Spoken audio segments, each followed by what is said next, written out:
আসসালামু আলাইকুম বন্ধুরা, সুহা কুকিং চ্যানেলে সকলকে স্বাগত জানিয়ে আবার একটা নতুন রেসিপির সঙ্গে আপনাদের সামনে হাজির হলাম। আজকে আপনাদের সঙ্গে শেয়ার করব পাকা কলার প্যানকেক রেসিপি। প্যানকেকটা কেমন হয়েছে অবশ্যই কমেন্টের মাধ্যমে জানাতে ভুলবেন না। আর খুব সহজ একটা রেসিপি, খুব স্বাস্থ্যকর খাবার। পাকা কলা থাকলে ফেলে না দিয়ে এইভাবে একবার প্যানকেক রেসিপি বানিয়ে দেখবেন।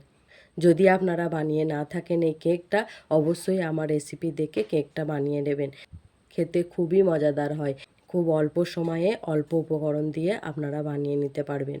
আমার ভিডিও কেমন লাগছে অবশ্যই কমেন্ট করে জানাতে ভুলবেন না। তাহলে চলুন সম্পূর্ণ ভিডিওটা দেখার অনুরোধ রইল। ভিডিওটা দেখতে থাকুন। আজকে আমি আপনাদের সঙ্গে শেয়ার করব পাকা কলার প্যানকেক রেসিপি। এখানে আমি 3টে পাকা কলা নিয়েছি।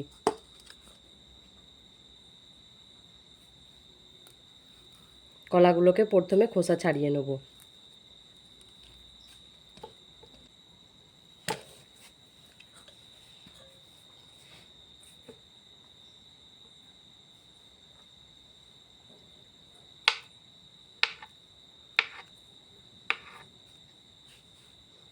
খুবই পাকা কলা কেউ খেতে চাইছে না, এইভাবে একবার কেক বানিয়ে দেখবেন। এখানে আমি একটা মিক্সিং জার নিয়ে নিয়েছি।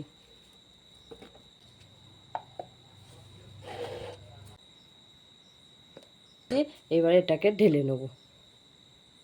পাকা কলা কেউ খেতে চাইছে না, না ফেলে দিয়ে এইভাবে একবার প্যানকেক বানিয়ে দেখবেন। বাচ্চা থেকে বড় সবাই কিন্তু খেতে পছন্দ করবে। এখানে আমি 2টো এলাচকে থেতো করে রেখেছিলাম, দিয়ে দেবো। ফ্লেভারের জন্য এটা দিলাম, আপনারা চাইলে নাও দিতে পারেন। অল্প পরিমাণে লবণ। আর এখানে অ্যাড করব আমি 1 বাটি গমের আটা। এটা যেহেতু খুবই স্বাস্থ্যকর রেসিপি, সেই জন্য আমি ময়দা ব্যবহার করলাম না, গমের আটাই ব্যবহার করলাম। এটা দিয়ে দেবো। আপনারা পরিমাণটা ঠিক করে নেবেন। বেশি কলা দিলে আটার পরিমাণটাও একটু বেশি লাগবে। আমি সামান্য পরিমাণে বেকিং সোডা, আপনারা চাইলে এটা স্কিপ করতে পারেন। সামান্য পরিমাণে দুধ। আমি এখানে একটা ভালো মতো ব্যাটার তৈরি করে নেব। এখানে আমি আর একটু পরিমাণে দুধ অ্যাড করব। এখানে আমি যে কলাটা পেস্ট করে দিলাম, আপনারা চাইলে এটাকে হাতে করে চটকেও দিতে পারেন। হাতে করে চটকে দিলে না, একটু ছাঁকনির সাহায্যে ছেঁকে নেবেন, না না হলে কলার মধ্যে যে নোংরাগুলো থাকবে সেটা দিলে কেকটা ভালো হবে না। এভাবে ভালো করে মিশিয়ে একটা ব্যাটার তৈরি করে নেবেন। ব্যাটারের ঘনত্বটা কেমন হবে সেটাও আপনাদেরকে দেখিয়ে দিচ্ছি। আজকের রেসিপিটা আমি গুড় দিয়ে তৈরি করব, তাই গুড় দিয়ে দিলাম। এই চামচেরই 3 চামচ গুড় দিয়ে দেবো। মিষ্টির পরিমাণটা অবশ্যই চেক করে দেবেন। কলাটাও তো খুবই মিষ্টি, সেই জন্য আমি 3 চামচ গুড় দিলাম।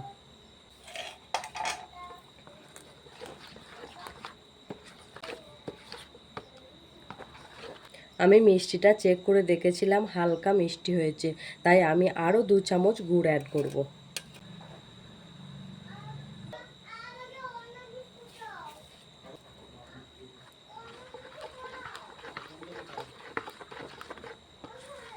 আর ব্যাটারের ঘনত্বটা ঠিক এই রকমই হবে,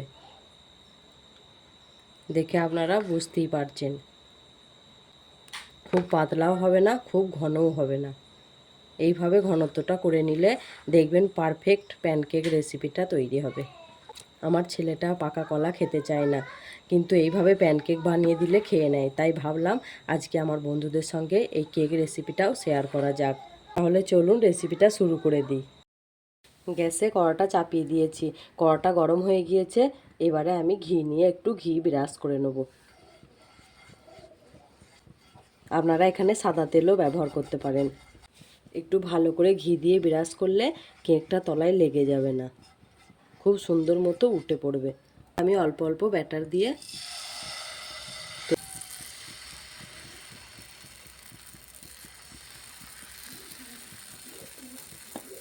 এই অবস্থায় গ্যাসের ফ্লেমটা মিডিয়াম করে রাখবেন। এবারে আমি কিছুক্ষণ ঢাকা দিয়ে হতে দেবো।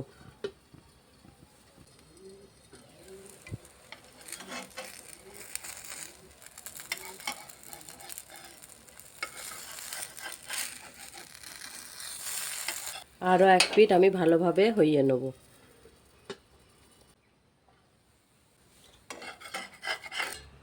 দেখুন কতটা সুন্দর হয়েছে এই প্যানকেকটা। এবারে আমি তুলে নেব।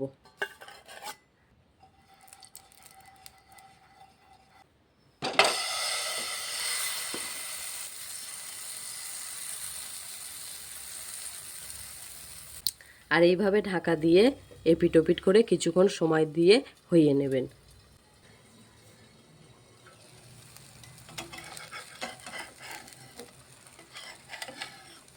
এইভাবে 4-5টা আলগা করে নেবেন, তারপরে উল্টাবেন।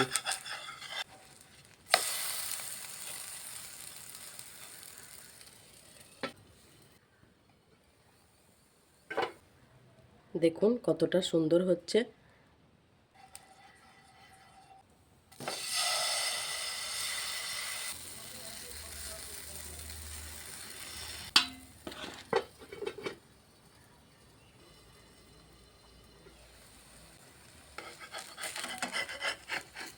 এইভাবে আমি যেমন 4-5টা প্রথমে আলগা করে নিচ্ছি, তারপরে উল্টাচ্ছি, আপনারাও এইভাবে উল্টে নেবেন, নইলে এই কেকগুলো ভেঙে যেতে পারে। খুবই স্বাস্থ্যকর একটা খাবার, এটা আপনারা বাচ্চাদের টিফিনেও ব্যবহার করতে পারেন।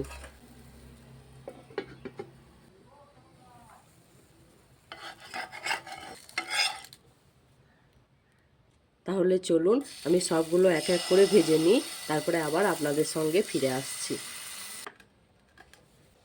আমার সব কেক বানানো কমপ্লিট। কেমন হয়েছে আমার কেকগুলো অবশ্যই কমেন্টের মাধ্যমে জানাতে ভুলবেন না। চ্যানেলের সহজ রেসিপি পেতে চ্যানেলটাকে সাবস্ক্রাইব করে পাশে থাকবেন, আর পাশে বেল আইকনটা প্রেস করে দিতে ভুলবেন না। তাহলে আমি যে চ্যানেলে নতুনত্ব ভিডিও ছাড়বো আপনাদের সামনে আগেই পৌঁছে যাবে। দেখুন প্যানকেকটা কেমন হয়েছে। আর খুবই সহজ একটা রেসিপি, আপনারা না বানালে আমার এই রেসিপিটা দেখে অবশ্যই বানিয়ে নেবেন। তাহলে চলুন আসছি আবার নতুন একটা ভিডিওর সঙ্গে। ততক্ষণ আপনারা ভিডিওটা দেখে সাথেই থাকবেন।